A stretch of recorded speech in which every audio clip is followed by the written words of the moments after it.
que font nos députés européens? Nos députés européens et nos députées européennes. C'est parmi les nombreuses questions que j'ai reçues à la fin de notre Facebook Live, la question qui est la plus pertinente pour moi ce dimanche-ci, parmi beaucoup d'autres, parce que nous avons les élections du Parlement européen le 26 mai qui vient, et donc souvent les gens que je rencontre, par exemple hier en Saône-et-Loire, à Chauffaille, me demandent où sont les députés européens, que font-ils, ou elles. Et je précise elles parce que environ 35% des députés européens sont des femmes, et on espère qu'il y en aura plus. Et donc, pourquoi pas faire de manière très concrète un aperçu de ce que fait un ou une députée européen dans une journée type. Alors, il n'y a pas de journée type, mais on va essayer de théoriser ça sans rester abstrait quand même. D'abord, que font-ils? Alors, les députés européens, comme nos députés nationaux, ils vont travailler la loi. Ils vont préparer les lois. Ce sont les faiseurs de lois. En anglais, on dit les lawmakers. C'est plus facile à comprendre, je pense, en anglais. Ce sont les législateurs. La loi, elle est faite au niveau européen de nos gouvernements élus, les 28, et de nos députés européens élus, les 705 députés européens qui siégeront le lendemain du 26 mai. Ces deux institutions-là, elles sont co-législatrices. Et donc au niveau du Parlement européen, le travail fondamental d'un député pendant 5 ans, ça va être de faire la loi. Donc il ne va pas faire la loi au niveau local en l'appliquant comme l'administration le fait, il va créer les grandes orientations de la loi. Par exemple, il va décider d'interdire un produit chimique dangereux, si vous voyez de quoi je parle. Et ça va être ensuite à l'administration de l'appliquer dans les détails, etc., aux entreprises, aux personnes. Mais l'idée fondamentale, elle vient du Parlement européen ou de nos gouvernements. Et les deux doivent être d'accord pour que ce soit la loi.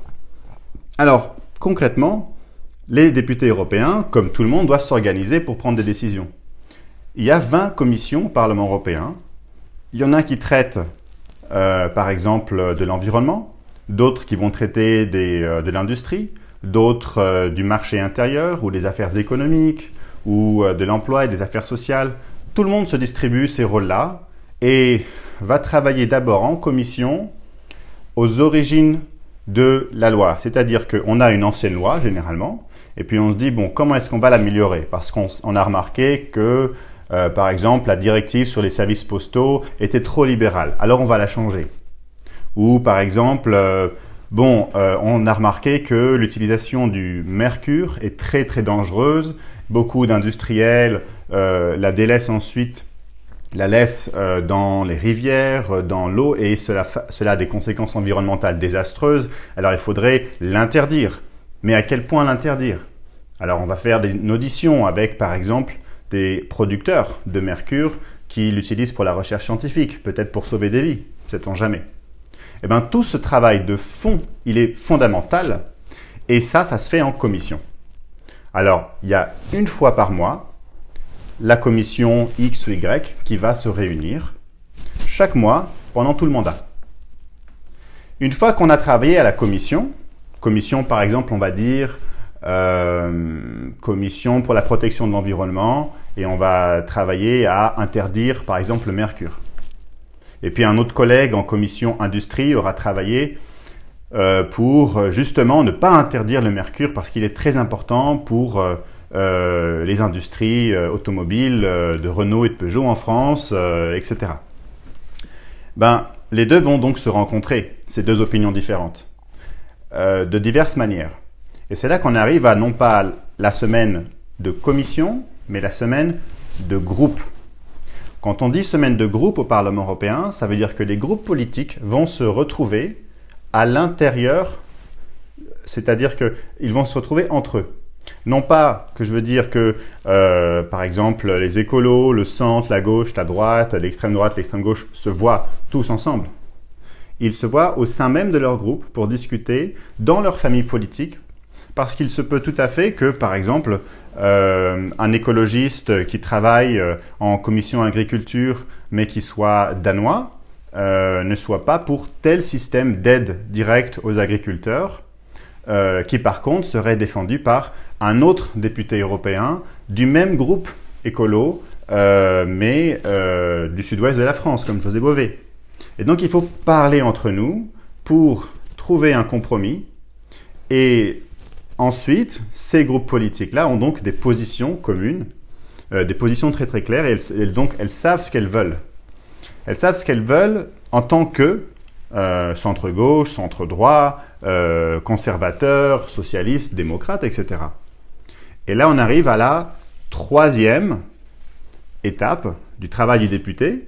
Donc on a d'abord travaillé en commission, puis ensuite en groupe, puis ensuite en plénière. La session plénière, c'est là où vous avez les grands sièges bleus, où vous avez les grands discours, où parfois la salle est vide, parfois la salle est pleine. C'est la session plénière de Strasbourg. Ça se passe à Strasbourg et c'est là que les derniers arbitrages sont faits. Par exemple, est-ce qu'on interdit le mercure complètement ou est-ce qu'il y a des dérogations? Est-ce qu'on autorise les États-Unis à prendre toutes nos données bancaires pour la lutte contre le terrorisme comme le veulent nos États, ou est-ce qu'en fait, on dit non et on refuse les accords SWIFT qui ont été effectivement refusés par le Parlement européen avant. Donc ces grandes décisions-là, elles arrivent dans la troisième étape. Après la commission, après le groupe, vient la plénière. Donc. C'est là que vous allez entendre les personnes qui ne travaillent pas du tout avant parler. Par exemple, Marine Le Pen, Jean-Luc Mélenchon vont typiquement prendre la parole parce qu'il y a la presse, mais ils n'auront rien fait avant, puisqu'ils ne font que aboyer contre l'Europe, mais n'ont pas du tout fait avant ça un travail de fond pour aller voir leurs voisins, aller voir les autres opinions en Europe, mais à l'intérieur même du Parlement européen, c'est toute sa richesse, pour trouver un consensus afin, par exemple, de mieux réguler les banques et de protéger les petits épargnants après la crise financière, par exemple. Donc ça, c'est au niveau abstrait, si vous voulez, comment s'organise chaque mois, pendant 5 ans, le travail du député européen.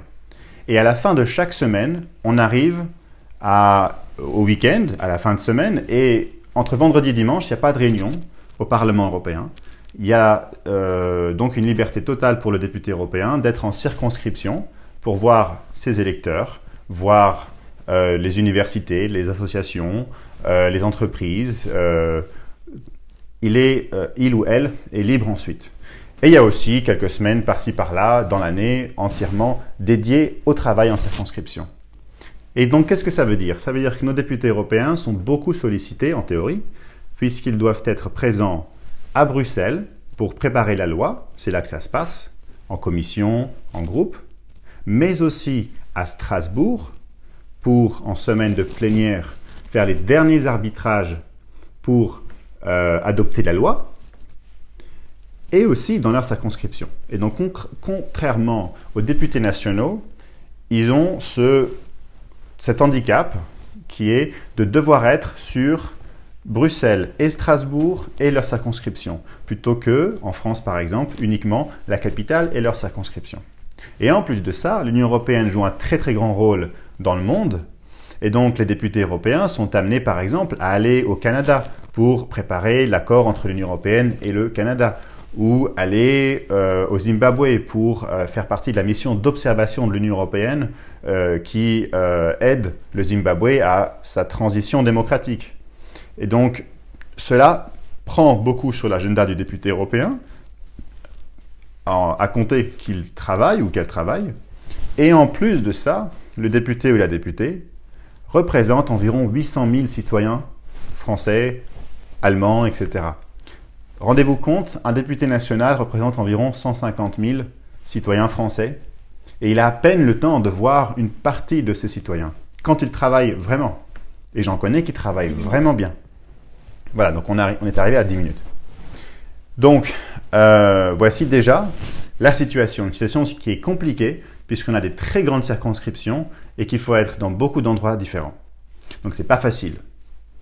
Ensuite, où sont-ils? Donc ça, on y a répondu. Circonscription, à l'extérieur, à Strasbourg, à Bruxelles. Quels sont leurs pouvoirs? Eh bien, je vous invite à voir la vidéo précédente, à quoi sert le Parlement européen. Vous verrez qu'ils ont les mêmes pouvoirs que nos gouvernements à peu près, sauf en matière fiscale, ce qui est important, ou affaires étrangères ou défense, mais tout le reste, le climat, l'environnement, la régulation des banques, des assurances, le droit au congé parental, le droit à l'oubli quand vous voulez supprimer votre compte sur Facebook, le fait tout ce que vous pouvez imaginer d'autre est du ressort du Parlement européen, que ce soit de doubler Erasmus, de conditionner les aides à la politique agricole commune à un verdissement de cette politique dont bénéficie la France énormément. Tout cela va se jouer au Parlement européen aussi. Enfin, un aspect qui est important et qui répond aussi à l'une des questions qu'on m'a posées, les lobbies. Les députés européens rencontrent bien entendu, comme nos députés nationaux et comme l'ensemble des élus, des représentants de toute la société.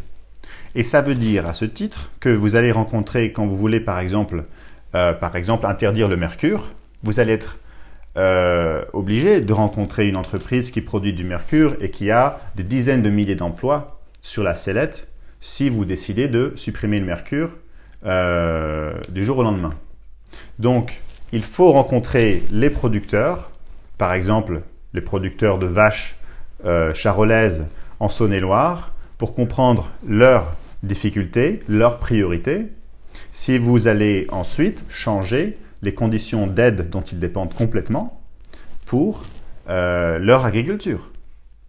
Donc il faut rencontrer l'ensemble des gens et toute la question est de la transparence. Parce que moi, je n'ai pas de problème si mon élu rencontre une entreprise X ou Y. Mon problème, c'est s'il le cache. Or, justement, Bruxelles est beaucoup plus transparente que Paris en matière de lobby. Les lobbies à Paris n'ont aucune obligation de dire combien est-ce qu'elles dépensent, qui sont leurs employés. C'est complètement optionnel, malgré la loi sur la transparence de la vie publique, qui a certes commencé un registre des lobbies à Paris. À Bruxelles, depuis bien longtemps, il y a un registre des lobbies. Ils sont obligés, vous pouvez y aller, je vous enverrai le lien si vous voulez, ils sont obligés d'être accrédités avant de venir au Parlement européen. Ils s'accréditent, ils disent combien est-ce qu'ils dépensent, ils disent combien de personnes travaillent pour eux, qu'est-ce qu'ils représentent. Ils ont même obligation d'avoir un badge sur lequel il y a marqué lobby pour que l'on sache qui ils sont quand ils rentrent dans les couloirs du Parlement européen. Ce qui n'existe absolument pas à l'Assemblée nationale, ni au Sénat, en France. Et ça, c'est grâce en fait à la demande de transparence de nos voisins scandinaves et allemands qui sont beaucoup plus exigeants en matière de lobby. Pour vous donner un exemple, Heidi Hautala, une députée européenne pour laquelle j'avais beaucoup travaillé, qui était finlandaise, avait eu à démissionner alors qu'elle était ministre du Développement parce qu'elle n'avait pas payé la TVA en remboursant rapidement la réparation de sa portière chez elle. Elle avait oublié de demander un ticket. Eh bien, elle devait être suspendue de ses fonctions pendant 3 mois. Et donc, les Finlandais sont très, très exigeants en matière de transparence. Et c'est pour ça que le Parlement européen est plus transparent que l'Assemblée nationale, par exemple. C'est aussi pour ça que la Commission européenne a un registre des lobbies. Alors, c'est pas tout. Il faut continuer. Il faut savoir qu'il y a beaucoup de réunions dont on n'est encore pas au courant. Et donc, ce serait bien d'avoir encore plus de transparence pour rassurer les citoyens, pour montrer aussi à la société civile qu'elle a accès, elle aussi, et les ONG, par exemple, que je représentais quand je travaillais pour une coalition d'ONG, avaient pour habitude de rencontrer aussi nos députés européens. Donc, les lobbies, c'est quelque chose qui est tout à fait régulé à Bruxelles, qu'il faut beaucoup mieux encore réguler, mais n'oublions pas que c'est quand même bien mieux qu'en France. Voilà. Et enfin, n'oublions pas un autre aspect du travail des députés européens, c'est la citoyenneté européenne. C'est l'aspect de la mobilisation citoyenne. Lorsque vous appelez votre député, lorsque vous envoyez un email, lorsque vous envoyez une lettre, eh bien, vous influencez directement votre député européen. Vous pouvez l'alerter sur des choses importantes et vous pouvez aussi le soutenir. Et tout cela compte énormément dans son travail, dans son influence au sein même de son mandat.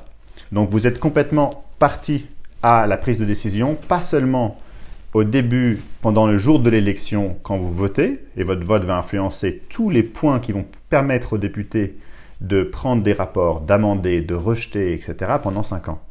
Mais en plus de ça, vous pouvez le soutenir davantage en vous impliquant pendant le mandat. C'est pas chouette la démocratie? Donc maintenant, je vais voir vos commentaires, vos questions. Alors, il y a une question de Laurence Gauthier que j'ai eu le plaisir de rencontrer avant-hier à Chauffaille, en Saône-et-Loire, puisque nous avons fait un débat sur l'Europe très concrètement en Saône-et-Loire. Et Laurence me demande... il n'y a pas de question. Voilà. Donc, il n'y a pas de question pour l'instant.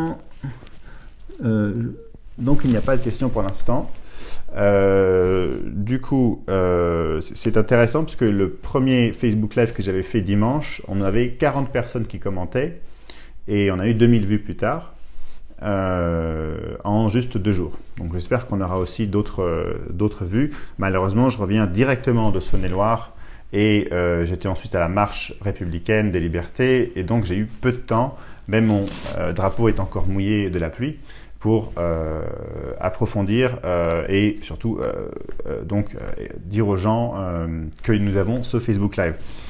Alors on a une question, on a un coucou de Louise, très bien, et on a une question, en quelle langue se font les débats? Très bonne question. C'est la langue que souhaitent utiliser les députés européens quand on a des interprètes.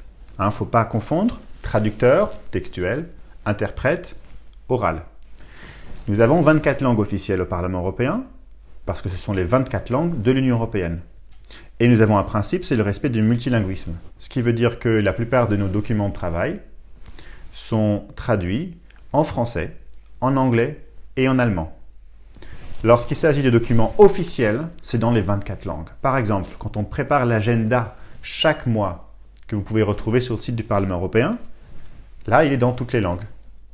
Si vous allez dans une audition publique, par exemple, contrairement à ce qu'on fait en France, quand il y a un nouveau ministre européen, donc un commissaire européen, eh bien c'est au Parlement européen de l'adouber, c'est-à-dire d'approuver le collège des commissaires, le collège des ministres européens, si vous voulez, même si c'est un abus de langage. Et donc, après le 26 mai, nous aurons aussi des grandes auditions en septembre, en octobre, qui vont bombarder de questions les candidats de ceux qui souhaitent être commissaires européens. Mon ordinateur s'est arrêté, voilà. Et donc, là, ce sera dans toutes les langues. Donc, plus c'est important, plus on traduit. Mais il y a des dérives. Il y a des gens dans la bulle européenne qui oublient que tout le monde ne parle pas anglais. Et donc, il y a des documents de qualité. Par exemple, le think tank européen de recherche parlementaire a fait de très très belles applications, mais qui ne sont que, ou 95% d'entre elles sont en anglais.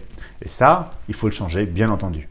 Donc on a des dérives, mais il ne faut pas oublier aussi que le français est largement plus utilisé qu'on ne le pense. C'est la langue officielle de la Cour de justice de l'Union européenne.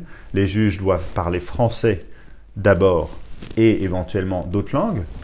Et c'est aussi la langue qui est pratiquée dans les réunions dès qu'on est entre le latin. S'il y a des Italiens, des Espagnols, des Portugais, des Roumains à la cantine du Parlement européen, à la pause café, eh bien ils vont parler en français. C'est leur langue vernaculaire. Alors je vais voir s'il y a d'autres questions. La présence des débats est-elle contrôlée? C'est-à-dire, est-ce qu'on sait si les gens sont présents dans les débats? Je pense que ça veut dire. Alors on a des verbatims, donc on sait exactement qui est présent. S'ils sont élus, on ne sait pas, les gens qui ne sont pas élus, s'ils sont présents. Mais je vous rassure, tout ce qui est lobbyistes, représentants, etc. sont interdits en plénière, donc lorsqu'ils votent. Mais en commission, vous pouvez aller en commission, peut-être qu'un jour j'aurai le plaisir de vous le montrer, et vous verrez qu'il y a les députés européens, et puis derrière, il y a leurs assistants, il y a aussi un endroit pour la société civile, les ONG, les ambassadeurs, les représentants de l'industrie. Tout le monde est là de manière très transparente. Prochaine question. Alors, on a du mal à faire remonter au niveau européen les questions relatives au maintien du commerce de proximité. Ça, c'est une question de David Cordero. On est arrivé à 20 minutes déjà, le temps passe vite. Ce qui compte, je pense, David, c'est de contacter son député européen, à compter que ce soit un député qui soit engagé, donc qui travaille. Il ne faut pas oublier que la présence et le travail Donc le fait de parler plusieurs langues, de s'investir vraiment au Parlement européen va compter. Mais si vous faites remonter ça à un ou une député européen qui travaille, croyez-moi, il va ensuite porter ça en plénière, en commission, en groupe, dans ses questions parlementaires à l'exécutif européen, puisque le Parlement européen, on a oublié de le dire au début, a bien sûr une responsabilité de contrôle, de surveillance. Donc il va contrôler ce que fait la Commission européenne. Il va aussi avoir le Conseil de l'Union européenne, donc la présidence tournante, très très régulièrement, chaque mois, dans chaque commission, pour venir s'expliquer. Que faites-vous? Pourquoi? Et si ça se passe mal, il peut y avoir une censure. Par exemple, le Parlement européen, en 1999, a censuré la Commission européenne, la Commission Santer, suite à un scandale qui était dû à une commissaire française, Edith Cresson, qui avait été prise la main dans le sac en matière de corruption. Et donc, à cause d'elle, toute la Commission européenne a dû démissionner. Donc, si vous faites... si vous contactez votre député, croyez-moi, si votre député n'est pas Front National ou autre, mais quelqu'un de qualifié, de compétent, vous allez avoir un retour. Alors après, je dois vous dire, moi j'ai beaucoup travaillé en commission des affaires étrangères. Jean-Luc Mélenchon est vice-président de la commission des affaires étrangères du Parlement européen, du moins il l'était, jusqu'à ce qu'il soit député national. Et il a un taux de présence de 13% en commission. Donc ça dépend vraiment pour quel parti est-ce que vous votez. Si vous votez pour des partis qui sont vraiment pro-européens, vous aurez des gens comme Pervenche Berès, comme Nathalie Griesbeck, comme Jean-Paul Gauzès, comme Alain Lamassoure, qui vont vraiment ancrer leur mandat dans en fait un pont entre le local et l'européen. Et les aspects qui ont été cités là sont tout à fait cités aussi en plénière. Allez voir leur site en fait pour voir ce qu'ils font. Après, il faut aussi qu'ils travaillent avec les médias pour que les médias justement médiatisent leur travail. Je vais encore prendre une question parce qu'on a essayé de faire 20 minutes, donc là on est déjà au-delà de ça. Alors j'ai Hélène qui demande: est-il facile de poser des questions aux députés européens directement ou à leur staff? Peut-on raisonnablement espérer des réponses? Alors c'est une super question Hélène, parce que justement il y a des études qui montrent que l'administration européenne répond en 2 semaines, ce qui est beaucoup plus rapide que l'administration française. Et donc c'est un peu la même chose au niveau du Parlement européen, sauf que les députés européens français sont, disons qu'on leur met moins la pression. Alors il faut savoir qu'un tiers des députés européens français sont Front National, puisque les Français ont voté et en 2014, ils ont voulu envoyer des députés européens de cette liste avant tout. Ces gens-là sont absents et incompétents, donc ils ne vont pas vraiment vous répondre, ils ne sont pas là. Si par contre vous envoyez un email à quelqu'un qui vient de votre circonscription, grosso modo, donc par exemple en Saône-et-Loire, vous avez par exemple Nathalie Griesbeck, eh ben, elle va vous répondre. Elle va avoir, sous 1 semaine, 2 semaines, peut-être plus, elle va trouver le temps, via son staff, pour vous répondre. Vous pouvez aussi proposer des lettres, des questions parlementaires. Il ne faut pas hésiter. Et souvent, quand on travaille au Parlement européen, on se dit bon Dieu, ce serait bien que les citoyens nous mobilisent davantage, parce qu'à force de croire que l'Europe est loin, eh bien, ça en devient un peu une vérité acquise. Peut-être une dernière question. Alors, j'ai une question de Anwar. Avez-vous remarqué des différences dans l'exercice du mandat de député selon sa nationalité? Oui, bien sûr. J'ai travaillé pour une députée allemande et un député britannique, après avoir travaillé pour une députée française. Clairement, pour faire une transition sur la question précédente de Hélène, quand on répond à un email d'un citoyen qui vient de notre circonscription, eh ben, l'attitude est différente. La députée française, par exemple, c'était pas grave si on répondait pas aux emails. Et pour moi, ça, c'est une pratique qu'il faut absolument changer. Par contre, pour le député britannique, c'était déjà une réponse automatique au citoyen qui a envoyé un email en lui disant « on vous répond sous 2 semaines ». C'est un engagement.